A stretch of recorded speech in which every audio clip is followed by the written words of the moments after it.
నమస్కారం. ఎందుకంటే బడుగు బలహీన వర్గాల కాబోయే ఎమ్మెల్సీ కాదు, కాబోయే జీతగాన్ని, ప్రజల జీతగాన్ని అవకాశం ఇస్తే అన్న తప్పకుండా. ఎందుకంటే ఇంత ముందు జరిగిన సంఘటనలు చూసినా, ఇంత ముందు జరిగిన పోరాటాలు చూసినా అందులో తీన్మార్ మల్లన్న గారు అత్యంత ముందు వరుసలో ఉన్నారు. ఎందుకంటే ఆయన చేసిన పోరాటం ప్రజల నుంచి వచ్చింది. ఆయన సొంతంగా ఆయన చేసుకోలేదు, ఆయన సంపాదించుకోలేదు. జరుగుతున్న విషయాలు కానీ, తీన్మార్ మల్లన్న మీద జరిగిన దాడి కానీ, ఇంతకుముందు టీఆర్ఎస్ నాయకులు చేసిన అన్నను అబ్బాసుపాలు చేసి అన్న మీద దాడి చేసి చాలా వరకు అన్న నష్టపరిచిన అన్న బంతిలాగా పైకి ఎగురుతున్నాడు తప్ప గోడ గుడిన బంతి ఎంత అయితే ఫోర్స్తో బయటకు వస్తాడో అదే విధంగా దూసుకెళ్తున్న బాణం మా మల్లన్న. అందుకే మా ఉస్మానియా విద్యార్థుల తరపున, ఉస్మానియా విద్యార్థులందరూ, మా ఎంఎస్ఎఫ్ నుండి మా విజయన్న, మా డాక్టర్స్ ప్రెసిడెంట్ నుంచి మా వెంకటగల్ల వెంకటన్న, పద్మశాలి సంఘం నుంచి రాజ్ కుమార్ గారు, సహాయ కార్యదర్శి శ్రీనివాస్ గారు, వీళ్ళందరి ఆధ్వర్యంలో అన్న మీకు సంపూర్ణ మద్దతు తెలుపుతున్నాం. ఒక్కొక్కరు ఒక్కొక్క నియోజకవర్గం నుంచి ఉన్నారు. నేను భూపాలపల్లి నియోజకవర్గం అన్న, అన్నది భువనగిరి, మనది హన్మకొండ లోకల్, అన్నది పాలకుర్తి, మనది స్టేషన్ కాన్పూర్. ఈ విధంగా మీకోసం పనిచేయనీకి అందరూ కలిసికట్టుగా పనిచేసి మా మల్లన్నను గెలిపిద్దామని ఒక పోరాటం అన్న ముందు మేమున్నాము అని చెప్పనికి ఉస్మానియా విద్యార్థులకు ఏవైతే తెలంగాణ కోసం ముందుండి కొట్లాడిందో ఇప్పుడు కూడా కొట్లాడనీకి అన్న కోసం మేమంతా పనిచేస్తాం. ఎన్ని జిల్లాలున్నా కూడా అందరినీ మేము మొబిలైజ్ చేసి అన్న కోసం పనిచేస్తామని హామీ ఇస్తూ అన్నను గెలిపించాలని మనస్ఫూర్తిగా కోరుకుంటున్నాం. అన్న మాట్లాడు. థ్యాంక్ యూ సో మచ్ అన్న. మీరేదైతే అంటే తీన్మార్ మల్లన్న ఎందుకు గెలవాలనుకుంటారో, తీన్మార్ మల్లన్న ఇంపార్టెన్స్ ఎందుకు అవసరం ఉందో, ఆయన ఎందుకు అవసరం ఉందని మీరేదైతే ఆలోచిస్తూ ఉన్నారో నేను దానికి రెట్టించి ఆలోచిస్తూ ఉన్నాను. ఖచ్చితంగా ఏదో ఒక మార్క్ ఉండాలి, ఏదో ఒక రకమైనటువంటి సంతృప్తి ప్రజల్లో రావాలి. ఎన్ని రోజులు పదవిలో ఉంటాం అనేది కాదంత, ఏం చేసినాం అనేదే లెక్క. అది ఎంతకాలం పాటు ప్రజలు గుర్తుంచుకుంటారు. ప్రజలకు అంటే ఇప్పుడు ఉన్నటువంటి సమస్యలన్నా నిజంగా ప్రజలకు, పట్టభద్రులకు ముఖ్యంగా అనేకమైనటువంటి సమస్యలు ఉన్నాయి. ఈ సమస్యలన్నింటినీ క్రియేట్ చేసినోడు ఎవడని చెప్పి ఒక్క 4 నెలలు వెనుకకు పోయి చూస్తే ప్రతి పేజీలో కేసీఆర్ ఉంటాడన్న, ప్రతి పేజీలో కేసీఆర్ కనిపిస్తాడు. ఈ సమస్యలు క్రియేట్ చేసి నిరుద్యోగుల జీవితాలు 10 ఏళ్ల నుంచి 10 ఏళ్ల పాటు నాశనమైన. ఇప్పుడు నాకు 40 సంవత్సరాలన్నా, నాకు గ్రూప్ 1 క్వాలిఫై అయిన వ్యక్తిని, 2 సార్లు క్వాలిఫై అయినా నేను పేపర్ లీక్ అయిపోయి అంత ఆగమాగం, నా జీవితం ఆగమైపోయింది. ఎవరికి ఏం చెప్తాం ఇప్పుడు, ఎవరికి చెప్పుకోలేని పరిస్థితి. ఇప్పుడు ఈ ఉప ఎన్నిక క్రియేట్ చేసింది టీఆర్ఎస్ పార్టీ. అంతే. మళ్ళీ టీఆర్ఎస్ పార్టీ మాకు ఓటు ఏమని వస్తే అంటే మీకు వద్దనే ఆడ వారేసిపోతుంది. అంతే. మళ్ళా టీఆర్ఎస్ పార్టీ అయినా వాళ్ళ అహంకారం తగ్గట్లేగా అన్న. ఇప్పుడు ఇంత ముందు పైన ఉన్నాం, మాతోటి మీరు వస్తారా, ఇంత ముందు మనల్ని కలిసి నాన్న కనీసం ప్రగతి భవన్ గేట్ ముందు కనీసం నిలబడి దానికి 5 సెకండ్ల కంటే ఎక్కువ చూస్తే పోలీసు వాళ్ళు పక్క 5 సెకండ్ల కంటే ఎక్కువ గేటును చూస్తే గా పరిస్థితి ఉండే. కానీ ఇవాళ స్వేచ్ఛగా ఎవరైనా ప్రగతి భవన్లోకి పోయేటువంటి అవకాశం ఉందన్న. అయితే ఒకటి కేసీఆర్ కూడా ఇప్పటికి కూడా నేను చెప్తా ఉన్నా, మీ తీరు మార్చుకోరి, మీరు ఆత్మ పరిశీలన చేసుకోరి. ఏం జరిగింది, ప్రజలు ఎందుకు వ్యతిరేకమైనారు, ప్రజలు ఎందుకు మా పట్ల విరుద్ధంగా ఉన్నారనేటువంటి విషయాన్ని కేసీఆర్ గారు, కేటీఆర్ గారు మీరు ఆత్మ పరిశీలన చేసుకోండి. అది తప్ప మీరు అన్ని చేస్తున్నారు. ఏంది ఒకసారి సమీక్షించుకుంటే తప్ప. ఎస్, ప్రజలు మా పైన ఆగ్రహంగా ఉన్నారు, మా చర్యల వల్ల, మేము కలవకపోవడం వల్ల, కనీసం సమాధానం చెప్పుకోలేకుండా అహంకార పూరితంగా ఉన్నాం, రాజరిక పాలన కొనసాగించడం కాబట్టి ఇది వచ్చింది. ఒప్పుకోరాదు ఒకసారి ఏమైతుంది, సరే ఇది రిపీట్ కానియమని చెప్పురి, తప్పేముంది.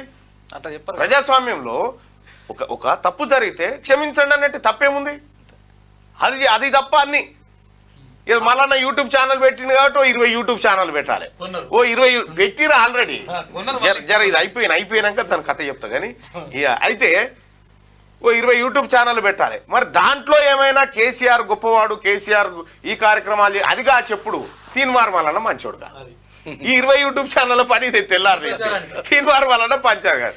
ఇక నేను కూలి ఇచ్చినోడు కూడా అంత మంచిగా పని చేస్తలేదు, నాకు మీరే చేస్తున్నారు. ఇవాళ తీన్మార్ మల్లన్న ఎలాంటోడో, తీన్మార్ మల్లన్న ఎటువంటోడో వీళ్ళందరికి తెలియదా? ఇలా వేలాది మంది ప్రజలు తీన్మార్ మల్లన్న కోసం అన్నా నువ్వు గెలవాలని చెప్పి స్వచ్ఛందంగా తిరుగుతా ఉన్నారు, స్వచ్ఛందంగా పనిచేస్తా ఉన్నారు. వీళ్ళు నాకు బంధువులా, ఎప్పుడన్నా చూసుకున్నామా, కలిసినామా? ఇవాళ ఎక్కడో ఒక బాండింగ్ ఉంది, మా ఆశయాల కలయిక ఎక్కడో జరిగింది కాబట్టి ఇవాళ వచ్చి మా దగ్గర నిలబడతా ఉన్నారు. అన్నా మేము ఉన్నామన్నా, మీరు ముందుకు పోరని చెప్పి ధైర్యాన్ని ఇస్తా ఉన్నారు. కేసీఆర్ నీకు కూడా ఒకప్పుడు ఇదే సమాజం ధైర్యం ఇచ్చింది, కానీ నువ్వు చెడగొట్టుకున్నావు అంతే. నువ్వు చెడగొట్టుకున్నావు, నువ్వు నిలుపుకోలే. నీవు వీళ్ళ ఆశయాలు నెరవేర్చాల్సింది పోయి నీ కొడుకు నీ బిడ్డ ఆశయాల మీద పడ్డావు, కాబట్టి నువ్వు నాశనం అయిపోయినావు. నువ్వు మంచిగా ఉండాలని కోరుకుంటా ఉన్నాం.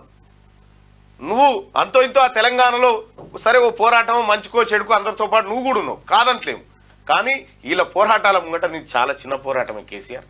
ఎందుకంటే వీళ్ళు పడ్డ దెబ్బలు, వీళ్ళు తిన్న అవస్థలు, ఎన్ని గోసలు ఈ తెలంగాణ ఉద్యమంలో వాళ్ళ కళ్ళల్లో వాళ్ళ జీవితాలు 10 ఏళ్ల పాటు తెలంగాణ ఉద్యమం జరిగిన రోజులు పణంగా పెట్టిరు కదా మొత్తం. అటువంటి టోలను విస్మరించిన తర్వాత నువ్వు ఇప్పుడు మళ్ళా తెలంగాణ అస్తిత్వము, ఆత్మగౌరవం, కవితను అరెస్ట్ చేస్తే తెలంగాణ ఎందుకు బగ్గుమంటారు సార్? నాకు అర్థం కాలేదు.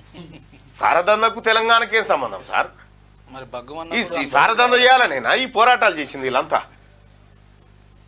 అన్న మీ అందరికి ధన్యవాదాలు. మీరు మరొకసారి అన్న మా విజయాన్ని కన్క్లూడ్ ఇస్తాడు అన్న.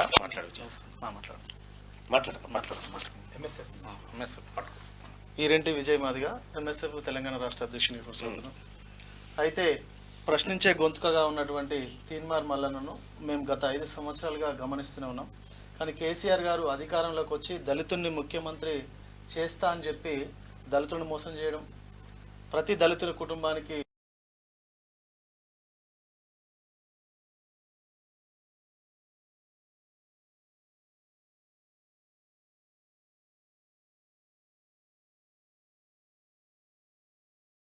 పది సంవత్సరాలు మరి ప్రజా సంఘాలను, కుల సంఘాలను, వివిధ పార్టీలను 10 సంవత్సరాలు అణచివేసినటువంటి కేసీఆర్ ఈరోజు మరి కేసీఆర్కు తెలంగాణ రాష్ట్ర ప్రజలు బుద్ధి చెప్పడం జరిగింది. ఇకనైనా కేసీఆర్ తీరు మార్చుకోవాలి. నేడు ప్రజాప్రభుత్వం ఏర్పడ్డది. ఈ ప్రజాప్రభుత్వంలో భాగంగా ప్రశ్నించే గొంతుక మా యువతరానికి ఆదర్శమైనటువంటి తీన్మార్ మల్లన్నను మేము ఒక ఐకాన్గా మేము భావిస్తూ ఉంటాం. అట్లాంటి మల్లన్నకు మేము మద్దతు ఇవ్వడానికి వచ్చినామంటే మేమే గర్వంగా భావిస్తూ ఉన్నాం. మమ్మల్ని ఎవరు పిలవలేదు, అసలు యాక్చువల్గా దీని గురించి ఎక్కడ డిస్కషన్ లేదు. మేమే స్వతహాగా అనుకున్నాం తీన్మార్ మల్లన్నకి ఖచ్చితంగా మేము సపోర్ట్ చేయాలి, లేకపోతే మేము తప్పు చేసిన వాళ్ళం అవుతాం. ప్రశ్నించే గొంతుకకు కనుక మేము మద్దతు ఇవ్వకపోతే మేము ఆటోమేటిక్గా వాళ్ళకు మద్దతు ఇచ్చినట్టే. కాబట్టి ఖచ్చితంగా ప్రశ్నించే గొంతుకకు మద్దతు ఇవ్వాలి, తీన్మార్ మల్లన్నను భారీ మెజార్టీతో గెలిపేయాలనే ఉద్దేశంతో వచ్చినామన్నా. ఖచ్చితంగా విజయం తథ్యమన్నా. నాకు వాట్సాప్లో ఆయన ఒక ఫోటో పంపించాను, ఆయన గుర్తుపట్టాను మీరు? అశోక్ అశోక్ అశోక్ ఏం చేస్తున్నా? ఏ పార్టీలో జాయిన్ చేస్తూ తీసుకుపోయి? టీఆర్ఎస్లో. వీళ్ళ కథ ఇది, వీళ్ళ కథ. ఆయన పనికొత్తలేక ఈయన దిగింది. ఇగో ఇది వీళ్ళ కథ అన్న. ఇలా బాధ ఏంది ఇప్పుడు? తీన్మార్ మల్లన్న తప్ప ఎవరైనా సరే ఇలా బాధ. వస్తే అన్ని బయటికి తీస్తాడు కదా, అన్ని బయటికి తీసి మాట్లాడతాడు కదా. కానీ కూడా ఈ తెలంగాణ సంపదను లూటీ చేసి తెలంగాణ రాష్ట్ర అస్తిత్వాన్ని నాశనం చేసిన ఎవరిని కూడా వదిలిపెట్టాను నేను ఓపెన్గానే చెప్తున్నా.